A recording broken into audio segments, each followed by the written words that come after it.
390चा carpet आहे. स्टेशनपासून towards Thakurli आहे. फक्त 15 रुपये शेअरिंग आहे. राजूनगर नियर ओल्ड पेट्रोल पंप. बघा फ्रेंच विंडो आहे. तुम्ही याला ओसी आली, तुम्ही याला बाल्कनी पाहिजे तुम्हाला, तुम्ही आपल्या तर्फाने करू शकतात. बाल्कनी तुम्हाला हवे असेल तर, म्हणजे ते एक्स्ट्रा कॉस्टमध्ये तुमचं येणार. फॅन दिला आहे, लाईट दिला आहे, टाकी दिली आहे वरती, फॅन आहे, लाईट्स आहे, ड्युअल किचन प्लॅटफॉर्म आहे.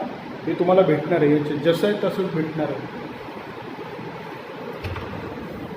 Bathroom, common toilet. मग हा तुमचा मास्टर बेडरूम. मस्त आहे की नाही. जॅगवरचं फिटिंग आहे, पॉलिकेपची वायरिंग आहे, जबरदस्त. पर सांगतो, तुम्हाला बाल्कनी करायची असेल तुम्ही बाल्कनी वाढू शकता, तुम्हाला स्वतःच्या खर्चाने. ओके, फक्त all inclusive 48 lakhs all inclusive.